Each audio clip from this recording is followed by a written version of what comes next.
இலங்கையில எப்படி இந்த 2.5 மில்லியன் அமெரிக்க டாலர் பணம் காணாமல் போனதோ, அதே போல இன்றைக்கு 80 மில்லியன் ரூபாய் காணாமல் போயிருக்குது.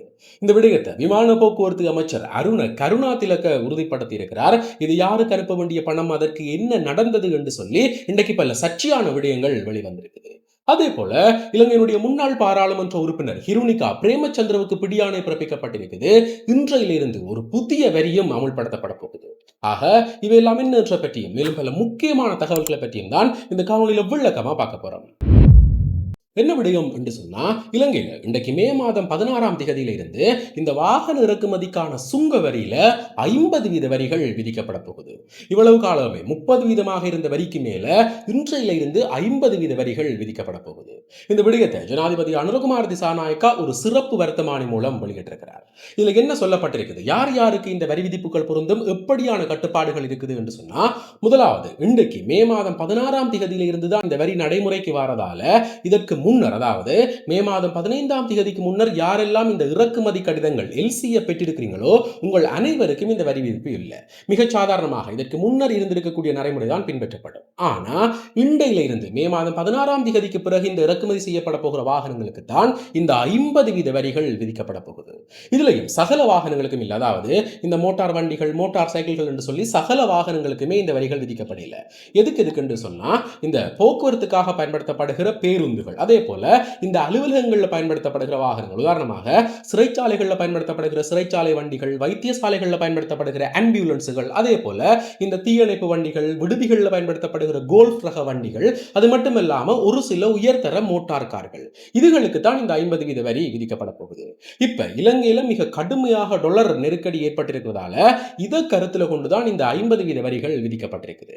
அது மட்டும் இல்லாம இந்த டாலர் நெருக்கடியை கட்டுப்படுத்துறதுக்காக இப்ப இலங்கையில் இறக்குமதி செய்யப்படுகிற இந்த அரச வாகனங்கள், அதாவது அரச அலுவலகங்களுக்கு பயன்படுத்தப்படுகிற வாகன இறக்குமதியை தற்காலிகமாக நிறுத்தி வைக்கிறதுக்கும் ஒரு பேச்சுவார்த்தை போய் கொண்டிருக்கிறார். ஏனென்று சொன்னா, இலங்கையில இப்ப இந்த எரிபொருளுக்காக செலவிடப்படுகிற டாலரினுடைய அளவுன்றது மிக கணிசமான அளவு அதிகரிச்சிருக்குது. எப்படி என்று சொன்னா, கடந்த மார்ச் மாதத்துல இந்த எரிபொருள் செலவுக்காக 216 மில்லியன் அமெரிக்க டாலர் செலவிடப்பட்டிருக்குது.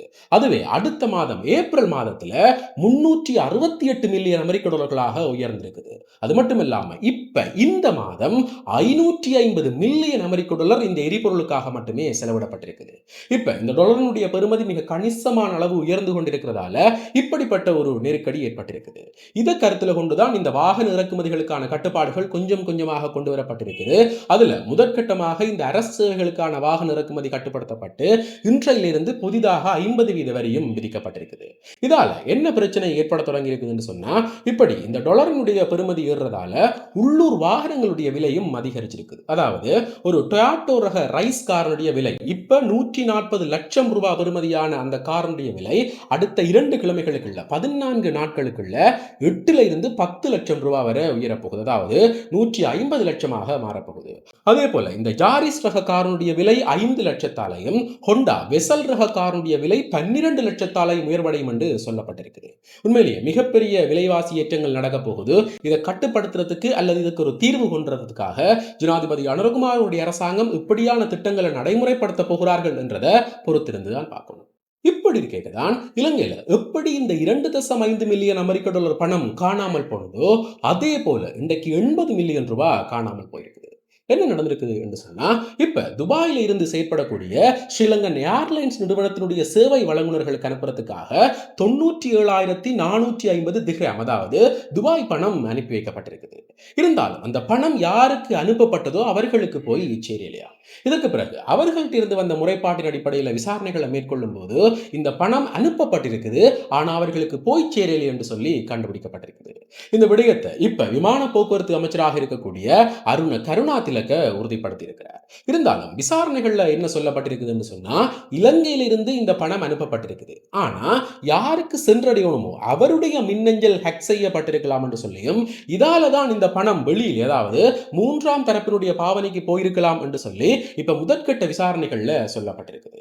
இருந்தாலும் தொடர்ச்சியாக இந்த விடயங்கள் இடம்பெறுது. அதாவது ஆஸ்திரேலியாவுக்கு அனுப்ப வேண்டிய 2.5 மில்லியன் அமெரிக்க டாலர்ல ஆரம்பிக்கப்பட்ட விடயம், அதற்கு பிறகு அமெரிக்காவுக்கு அனுப்ப வேண்டிய இந்த தபால் சேவை நீதிபதிக்கான கட்டணங்கள், அதாவது 1,25,000 அமெரிக்க டாலர் காணாமல் போனது தெரிய வந்தது.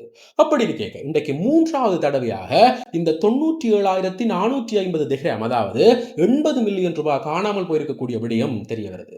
உண்மையிலேயே இதுக்கு பின்னணியில ஹக்கர்கள் தான் இருக்கிறார்கள் என்று சொல்லப்பட்டாலும் கூட வேறு எந்தெந்த துறைகளில் எல்லாம் இப்படி பணம் காணாமல் போயிருக்குது, இது நாட்டில் எப்படிப்பட்ட சிக்கல்களை உருவாக்க போகுது என்று சொல்லி இப்ப பலத்த சர்ச்சைகள் எழும்ப தொடங்கி இருக்குது.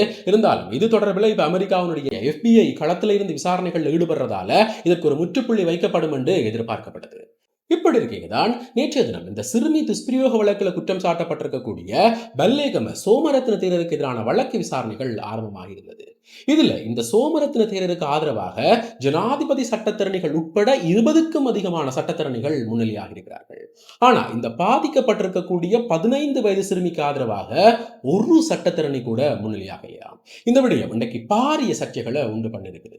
ஏற்கனவே இந்த சிறுமியிட்ட இருந்து முழுமையான வாக்குமூலங்கள் பெறப்பட்டிருக்குது. அதாவது இந்த சிறுமியினுடைய தாயார் இந்த பல்லேகம சோமரத்ன தேரர்கிட்ட தன்னை 1 லட்சம் ரூபாய் பணத்துக்காக விற்றவர் என்று சொல்லியும், அதற்கு பிறகு அந்த பல்லேகம சோமரத்ன தேரரால தான் பல தடவைகள் துஷ்பிரயோகத்துக்கு உட்படுத்தப்பட்டனான் என்றும், அது மட்டும் இல்லாம மேலதிகமாக 2 நபர்களாலையும் எனக்கு இந்த துஷ்பிரயோக சம்பவம் இடம்பெற்றது என்று சொல்லி இந்த சிறுமி நீதிபதிக்கு முன்னிலையில வைத்து வாக்குமூலம் அளித்தவர். இதை வச்சுக்கொண்டு அந்த சிறுமியினுடைய தாயார் கைது செய்யப்பட்டு விசாரிக்கும் போது அவரும் இந்த பணத்துக்காக விற்ற சம்பவத்தை முழுமையாகவே ஒப்புக்கொண்டிருக்கிறார். இதன் அடிப்படையில் இந்த பல்லேகம சோமரத்ன தேரர் கைது செய்யப்பட்டு இப்ப விசாரிக்கப்படும் போது அவருக்கு ஆதரவாக இந்த சட்டத்தரணிகள் குழாம் குழுமி இருக்குது. இவர் இலங்கையில் இருக்கக்கூடிய ஒரு உயர்மட்ட தேரராம், அதாவது அனுராதபுரத்தினுடைய பிரதான விகாரையினுடைய உயர்மட்ட விகாராதிபதி என்று சொல்லப்பட்டிருக்குது. இவருடைய பதவி எப்படி இருக்கும் என்று சொன்னா, இலங்கை தலைவர்கள் மட்டுமில்லாம வேறு நாட்டு தலைவர்கள் இலங்கைக்கு வந்தாலும் இவர்கிட்டத்தான் ஆசி பெற்றுக் கொள்ளக்கூடிய ஒரு உயர்மட்ட தலைமை என்று சொல்லப்பட்டிருக்குது. அப்படிப்பட்ட நபர் இப்ப நீதிமன்றத்தில் அவருடைய செல்வாக்கு காட்டியிருக்கிறார் என்று சொல்லியும், இந்த வழக்கு விசாரணைகள்ல இருந்து அவர் எந்த விதமான தண்டனைகளும் இல்லாம தப்பிக்க ஒரு மிகப்பெரிய திட்டம் போட்டிருக்கிறார் என்று சொல்லி இன்றைக்கு சமூக வலைத்தளங்கள்ல பரவலான குற்றச்சாட்டுகள் முன்வைக்கப்பட்டிருக்குது. என்ன நடக்க போகுது என்றதை பொறுத்திருந்துதான் பார்க்கணும். இப்படி இருக்கேதான் இன்றைக்கு இலங்கையினுடைய முன்னாள் பாராளுமன்ற உறுப்பினர் ஹிருணிகா பிரேமச்சந்திரவுக்கு பிடியாணை உத்தரவுகள் பிறப்பிக்கப்பட்டிருக்கிறது. இவர் இலங்கையினுடைய முன்னாள் ஜனாதிபதி கோட்டாபாய ராஜபக்ச ஆட்சியில் இருந்தபோது, அதாவது 2022ஆம் ஆண்டு அவருக்கு எதிராக முன்னெடுக்கப்பட்ட இந்த கோகம போராட்டத்தில் ஜனாதிபதி செயலகத்துக்கு முன்னுக்கு தன்னுடைய ஆதரவாளர்களோட போராட்டத்தில் ஈடுபட்டிருந்தவர். இதுல பல வன்முறை சம்பவங்கள் பதிவானதாக சொல்லப்பட்டு இந்த ஹிருணிகா பிரேமச்சந்திரவோட சேர்த்து 12 பேருக்கு எதிராக வழக்கு தாக்கல் செய்யப்பட்டது. இது தொடர்பில் ஒரு நீண்ட வழக்கு விசாரணைகள் ஆரம்பமாகி இப்ப நடைபெற்றுக் கொண்டு வரும்போது இவர் முழுதாக அந்த வழக்கு விசாரணைகளை புறக்கணிச்சிருக்கிறார். நீதிமன்றத்துக்கு செல்லாம அதற்கான ஒத்துழைப்புகளை கொடுக்காம இருந்ததால இன்றைக்கு இலங்கையினுடைய உயர் நீதிமன்றம் அவருக்கு பிடியாணை உத்தரவுகளை பிறப்பிச்சிருக்குது. கூடிய விரைவில் கைது செய்யப்பட்டு நீதிமன்றத்தில் முன்னிலைப்படுத்தப்படுவார் என்று எதிர்பார்க்கப்பட்டது. ஆக இந்த விடயங்கள் சார்ந்து மிக முக்கியமாக இந்த பிக்குவினுடைய நீதிமன்ற வழக்கு விசாரணைகளை பற்றி உங்களுடைய கருத்துக்கள் என்ன? உண்மையிலேயே ஊழலை ஒழிப்பம் ஒரு சிறந்த ஆட்சி தரக்கூடிய அரசாங்கம் என்று இந்த ஜனாதிபதி அனுரகுமாரனுடைய அரசாங்கம் பெயர் பெற்றிருக்குது.